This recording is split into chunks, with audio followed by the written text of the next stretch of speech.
something new you might enjoy. It's called New Tales Told, original short stories. Same voice, same vibe. Just search for New Tales Told right here in this podcast app. And just so you're not surprised, there may be some ads before the story. Sorry, we have to pay the bills.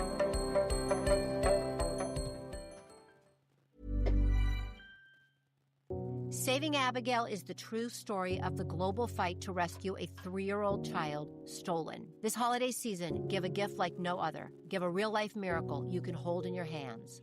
Buy Saving Abigail, the unforgettable story you won't want to put down. You know that feeling, that nagging sense that something in your life isn't working?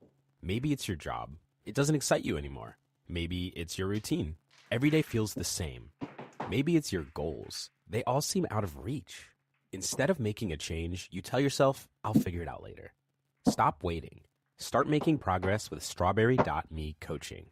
Strawberry.me isn't therapy, and it's not just advice. It's a success strategy for your future that helps you set clear goals, build a real roadmap, and follow through. Because let's be honest, knowing what to do and doing it are two different things.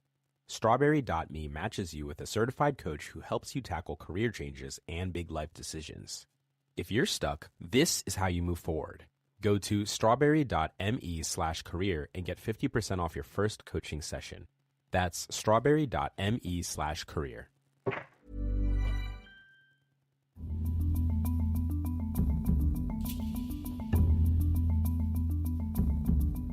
Welcome to Lit Reading. I'm Don McDonald. Thankfully, I can now read Hemingway to you. This story is a powerful way to start. It's a tale of duty, pain, suffering, racism, and so much more. It has myriad twists and turns and all manner of fascinating subplots for such a short story. You may need to listen more than once. I need to warn you in advance that there is one possibly offensive word in this story, not a terrible one, but I hate to edit the works of great authors unless the language is truly offensive.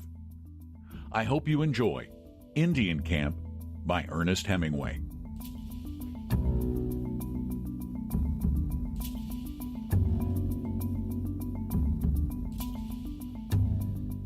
At the lakeshore, there was another rowboat drawn up. The two Indians stood waiting. Nick and his father got in the stern of the boat, and the Indians shoved it off, and one of them got into row.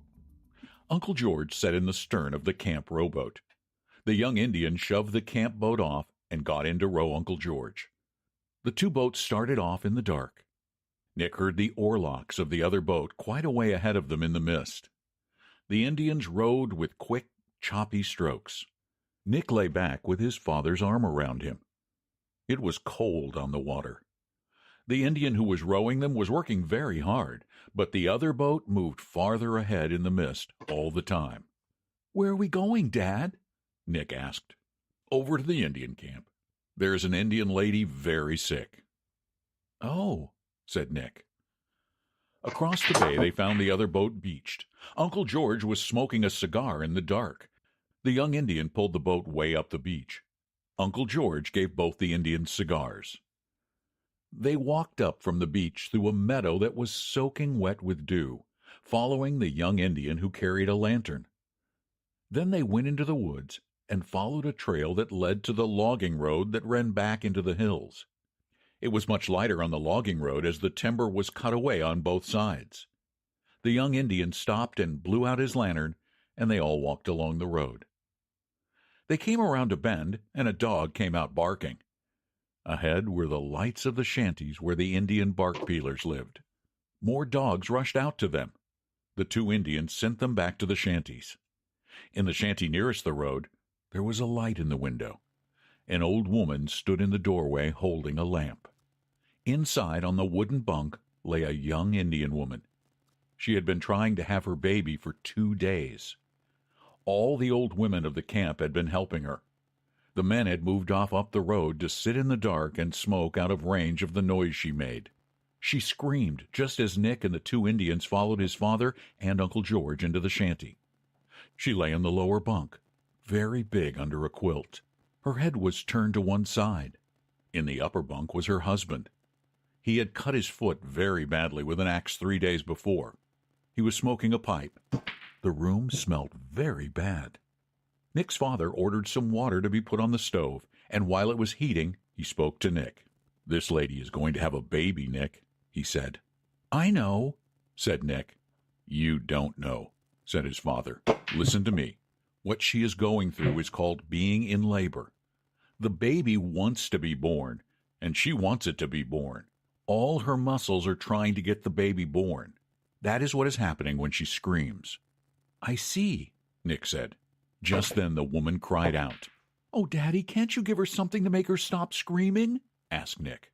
"No, I haven't any anesthetic," his father said. "But her screams are not important. I don't hear them because they are not important." The husband in the upper bunk rolled over against the wall. The woman in the kitchen motioned to the doctor that the water was hot. Nick's father went into the kitchen and poured about half of the water out of the big kettle into a basin. Into the water left in the kettle, he put several things he unwrapped from a handkerchief. "These must boil," he said, and began to scrub his hands in the basin of hot water with a cake of soap he had brought from the camp. Nick watched his father's hands scrubbing each other with the soap. While his father washed his hands very carefully and thoroughly, he talked. "You see, Nick, babies are supposed to be born head first, but sometimes they're not. When they're not, they make a lot of trouble for everybody. Maybe I'll have to operate on this lady. We'll know in a little while." When he was satisfied with his hands, he went in and went to work. "Pull back that quilt, will you, George?" he said. "I'd rather not touch it." Later, when he started to operate, Uncle George and 3 Indian men held the woman still. She bit Uncle George on the arm, and Uncle George said, "Damn squaw bitch!" And the young Indian who had rowed Uncle George over laughed at him. Nick held the basin for his father. It all took a long time. His father picked the baby up and slapped it to make it breathe, and handed it to the old woman.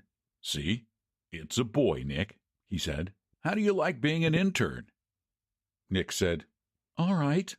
He was looking away so as not to see what his father was doing. "There, that gets it," said his father, and put something into the basin. Nick didn't look at it.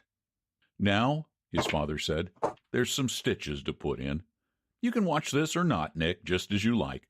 I'm going to sew up the incision I made." Nick did not watch.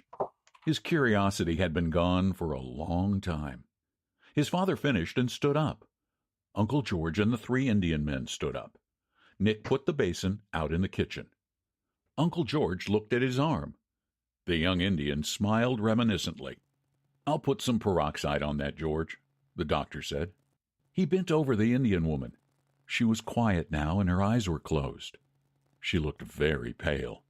She did not know what had become of the baby or anything. "I'll be back in the morning," the doctor said, standing up. "The nurse should be here from St. Ignace by noon, and she'll bring everything we need." He was feeling exalted and talkative as football players are in the dressing room after a game. "That's one for the medical journal, George," he said. "Doing a cesarean with a jackknife and sewing it up with 9-foot tapered gut leaders." Uncle George was standing against the wall looking at his arm. "Oh, you're a great man, all right," he said. "Ought to have a look at the proud father. They're usually the worst sufferers in these little affairs," the doctor said. "I must say he took it all pretty quietly." He pulled back the blanket from the Indian's head. His hand came away wet. He mounted on the edge of the lower bunk with the lamp in one hand and looked in. The Indian lay with his face toward the wall. His throat had been cut from ear to ear. The blood had flowed down into a pool where his body sagged the bunk. His head rested on his left arm. The open razor lay, edge up, in the blankets. "Take Nick out of the shanty, George," the doctor said. There was no need of that. Nick, standing in the door of the kitchen, had a good view of the upper bunk when his father, the lamp in one hand, tipped the Indian's head back. It was just beginning to be daylight when they walked along the logging road back toward the lake. "I'm terribly sorry I brought you along, Nicky," said his father, all his post-operative exhilaration gone. "It was an awful mess to put you through." "Do ladies always have such a hard time having babies?" Nick asked.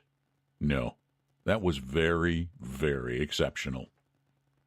"Why did he kill himself, Daddy?" I don't know, Nick. He couldn't stand things, I guess. Do many men kill themselves, Daddy? Not very many, Nick.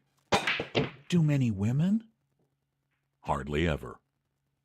Don't they ever? Oh, yes. They do sometimes. Daddy? Yes? Where did Uncle George go? He'll turn up all right. Is dying hard, Daddy? No. I think it's pretty easy, Nick.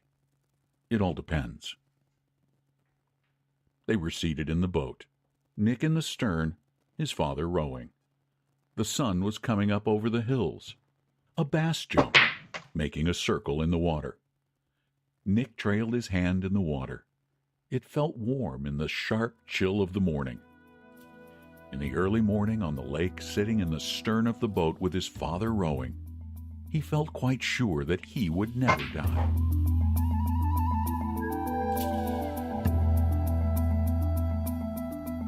Hemingway penned this early work at the age of 24, shortly after the birth of his first child, which may explain the subject matter.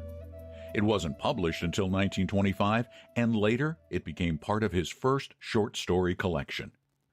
Thank you for listening to Lit Reading. I hope you've enjoyed the story. Apparently, some of you are, because our numbers are going way up, our popularity is starting to soar, so keep spreading the word, and I really appreciate all those great reviews you leave on Apple Podcasts.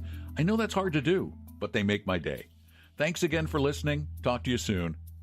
I'm Don McDonald.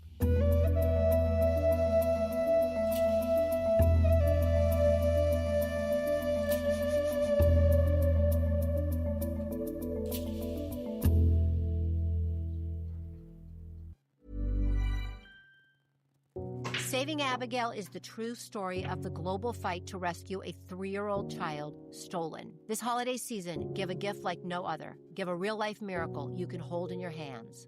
Buy Saving Abigail, the unforgettable story you won't want to put down. At City Harvest, we believe no New Yorker has to go hungry. With your help, we're on the road every day rescuing over 86 million pounds of nutritious food and delivering it free to millions of New Yorkers, transforming surplus food into sustenance, sustainability, and smiles, rallying thousands of New Yorkers to power a network of nourishment across our city. Feed good for our communities, our city, and our planet. Donate at cityharvest.org. Tires matter. They're the only part of your vehicle that touches the road. Tread confidently with new tires from Tire Rack. Whether you're looking for expert recommendations or know exactly what you want, Tire Rack makes it easy. Fast, free shipping, free road hazard protection, and convenient installation options. Go to TireRack.com to see tire test results, tire ratings, and consumer reviews. And be sure to check out all the special offers. TireRack.com, the way tire buying should be. Thanks for listening all the way to the end. You're officially a story finisher, and I appreciate that more than you know. If you're curious what else I'm up to, check out one of my other podcasts, New Tales Told. It's brand new, original short fiction written and narrated by me. Just search New Tales Told in this app. And thanks so much for listening to Lit Reading, now part of the Storyverses channel at storyverses.com.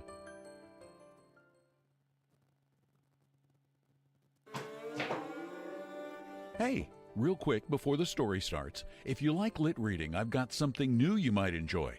It's called New Tales Told, original short stories. Same voice, same vibe. Just search for New Tales Told right here in this podcast app. And just so you're not surprised, there may be some ads before the story. Sorry, we have to pay the bills.